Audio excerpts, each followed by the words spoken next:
If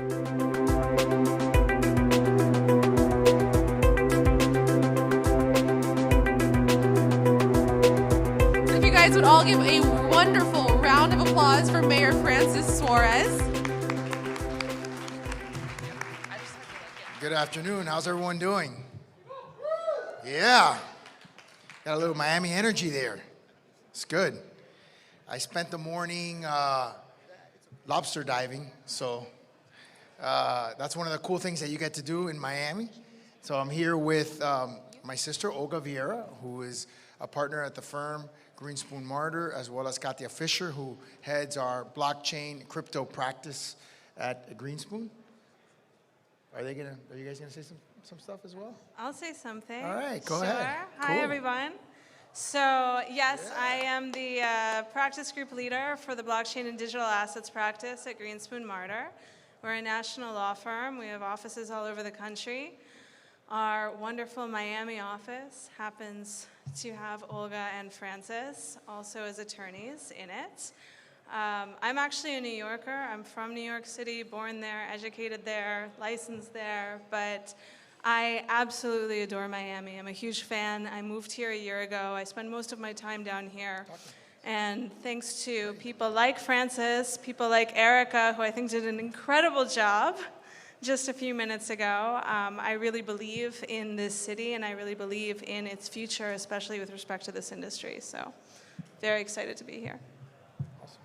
You want to say a few words, Olga? No? Okay, awesome.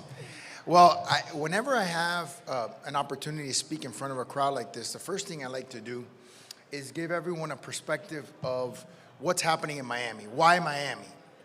What's the Miami story? What's the new Miami story?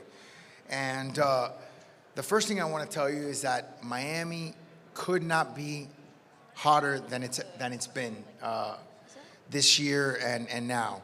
Last year, we did $3 billion of construction in the city of Miami.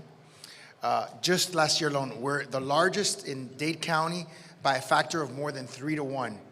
Our tax base grew by 10.5%.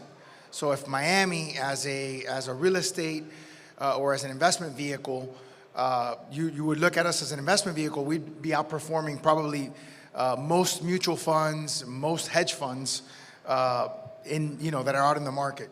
Obviously, as a young mayor, and I'm 41 years old, my predecessor was 70. I'm the first of my generation and the first Miami-born mayor of the city of Miami. And we want to be not only a tech-oriented organization as a city, as a government. We're a billion-dollar company with 4,500 employees, 4 labor unions, and 500,000 shareholders, and all the international problems that you can imagine. And we're also an incredible ecosystem. This conference would not have been possible 5 or 10 years ago, not just because of the technology that is a byproduct of the conference, but we just didn't have this sort of an ecosystem in the city. And as you can see, the ecosystem of technology-based solutions, of fintech, of course, which is a huge industry, not only countrywide and worldwide, but certainly in the city of Miami, which has always been a financial hub, even before sort of the advent of fintech.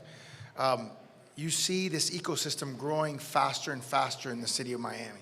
And so as mayor and as a practicing attorney, I can tell you that there's no practice area that's more exciting for me than blockchain and crypto. We just opened a blockchain Bitcoin center in the city of Miami. There you go. And since New York is pushing everyone away from itself, they're all coming here, so we're glad that, that we can be a part of that. We're seeing cryptocurrencies being adopted in a much more traditional and a much more mainstream fashion. One of the things that we saw at that launch was multiple companies that are doing Bitcoin and crypto ATMs so that you can convert instantaneously and have access to converting cryptocurrency to fiat immediately on the spot and making it accessible. Things like that. Obviously the launch recently of Libra which has a special place in my heart because I happen to be a Libra. I was born October 6th. Thank you, and thank you, and thank you. And I don't necessarily agree with some of the, obviously I don't agree with some of the comments that have been made about, cryptocurrencies. I think they're here to stay. I think when you combine them with the blockchain, you very quickly realize that they are going to create a market that is transparent, that is efficient, that reduces transactional costs, and that's going to provide a variety of solutions for a variety of issues that we have, from healthcare to transportation and shipping, of course, to financial instruments. We're seeing the blockchain, and we're seeing cryptocurrencies being used more and more every day for a variety of different solutions. So, Katya, do you want to chime in? I don't know, Sure. I feel a little weird that you guys are just kind of sitting there or looking over my shoulder. So Everyone came I here wanna to give- see you. So I want to first give of you all, an opportunity to jump I'd in. like you all to know that my birthday is October 8th. I didn't know that. Now That's you know. awesome. You're a Libra See? too. I'm a Libra too. Awesome. So Cool. you have 2 extra days to buy me a birthday present Very good. after him. Very good. So that's the first thing. Second of all, look, at the end of the day, when it comes to cryptocurrency, when it comes to blockchain, when it comes to new technologies, it can't be stopped. Technology is always going to win in the end, at least in the foreseeable future. If you take a look at the advent of the internet, if you take a look at television, if you take a look at everything that's happened in the last 100 years, technology just keeps on trucking. So our great interest is, first of all, how can we do it ethically? And how can we do it in a fashion whereby we're able to work with regulators and do it in a lawful manner and help usher in a new era? And that's what we're here for. We're here to help. We understand that these are very, very interesting times, not only here in Miami, but around the world. When you take a look at the regulatory climate for this industry, for mining alone, there are lots of questions that I'm sure a lot of you have, that I have even, with respect to taxation, fair market value, accounting, taxation of forks, IRS guidance, questions about whether or not miners would be considered broker-dealers under certain circumstances, and on and on and on the list continues. So we're here, we're all in this together, and we're very excited about it. And I would just add, as Katya emphasized, obviously anyone who's involved in investing in these kinds of opportunities wants to be well represented in terms of how they either interact with cryptocurrencies, how they interact with the blockchain. And so certainly our firm has decided that we not only want to specialize and partner with Katya, who's the preeminent expert in the United States on this type of law, but we want to make this one of the center points of what we do. On the city side, I can tell you that when I got elected in November of last year, immediately I wanted the city as an organization, as a government, as a corporation, if you will, which is, again, a big corporation, $1 billion company. We spend $1 billion a year.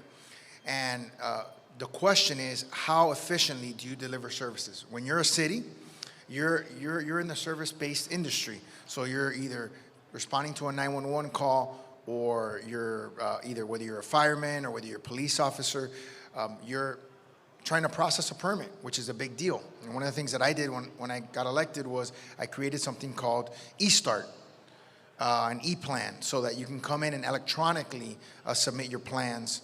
The next thing, then my next initiative was eStart, which was to be able to start a business with your phone. It's crazy to think that when you can start a business in the state of Florida by opening a corporation for $70 online. You can get an entity identification number from the federal government, a multi-trillion-dollar government, right? The biggest government probably on the planet, no, definitely on the planet. And you can get an entity identification number instantly and for free. And then you come to the city, and we're the one that's most cumbersome, slowest, most expensive to start a business. And that just doesn't make sense. It's not the way that it should be.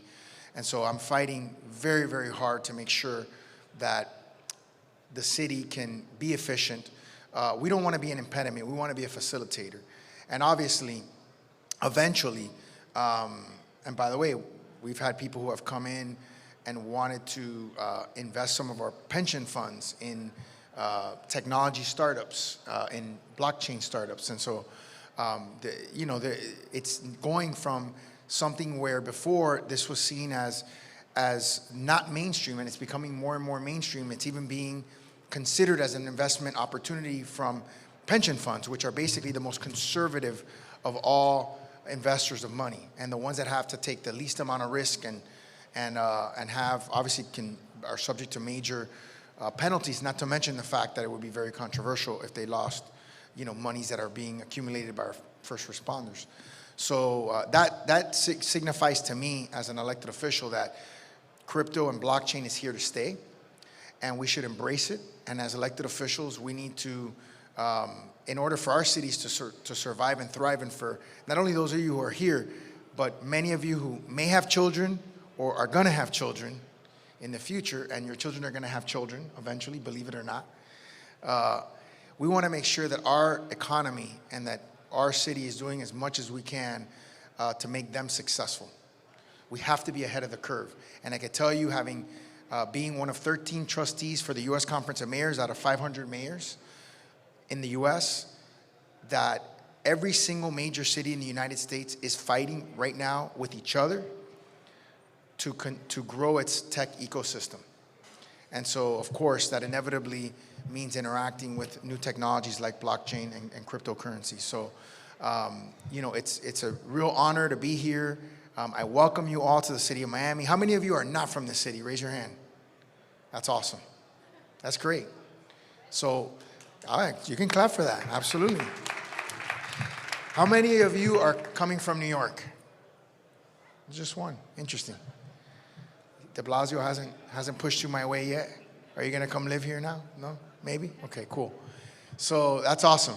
But no, it's great. I think it really highlights the fact that the city is also very international, and that we embrace our diversity from a population perspective, and certainly we want people to feel comfortable here and certainly continue to have events like this. So thank you all for being here. I hope you get a lot out of the conference, and we'll be here to answer questions individually, give out our cards in case you have any questions or concerns or anything you want to float by us. Thank you guys. Appreciate it. Thank you.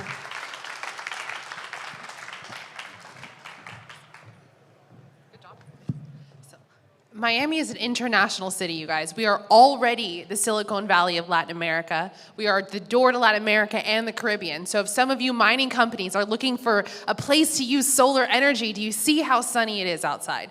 You're going to want to come here, especially because of the reach that we have to these Latin American countries. And if you see who understands crypto and they understand it from a needs basis, it's South and it's Central Americans. So there is such a pull for us here. I mean, and also like the mayor and like Olga and like Katya said, pension funds, guys. What is the return on pension funds right now? I'm pretty sure we need to get pension funds off of zero. So there are certain plans here in the city for that to be able to happen, and it's investing into blockchain technology. So I don't know if I told you this before, but the third pillar of the Blockchain Center is to be an incubator for new blockchain companies, to provide you with resources and show you all the different ways as to why Florida, and specifically Miami, is a great place for you to start your company.